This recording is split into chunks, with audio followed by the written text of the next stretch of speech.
tontolom-baovao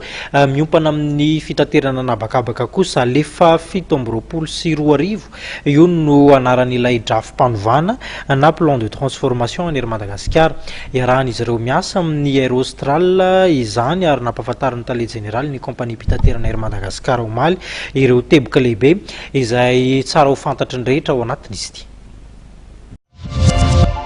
Dingana voalohany zay tsy maintsy atao zany ao anatin'le telo-taona ho avy dia ny fanandrenana ny orinasa. Za tamin'ny tonga tato amin'ity kompania ity tamin'ny volana oktobra dia mba nalahelo mihitsy ny tamin'izy satria tena latsaka ambany dia ambany izy. Ny tiako lazaina zany hoe tamin'izany niala teto tamin'ny 20 taona lasa mba orinasa mba nananina izy ihany ny orinasa zany mba niroborobona tamin'ny sehatra teto-toerana na tany ivelany ka zany mba tanjona tsy maintsy menjehana zany hoe mba hiverina tamin'ny zava-nisy taloha farafaratsy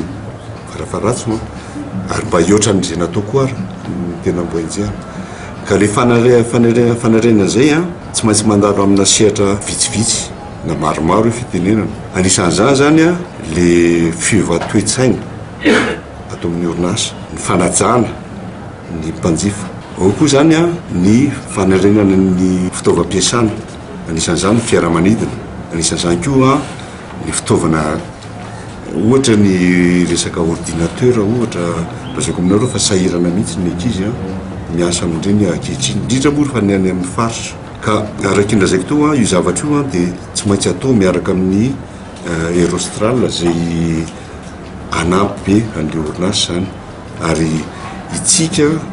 Madagasikara dia hiezaka mba azo tombotsoa atsika biby indrindra amin'ny fiarah-miasa amin'ny Aerostral satria ny amandraroa misy zavatra mandeha tsara inona moa ny ratsy amin'izay fotoana izay raha zay mandeha tsara any no ampiasaina tiako raha mba misy raha tsy dia lafo loatra le izy zany amin'izay fotoana izay.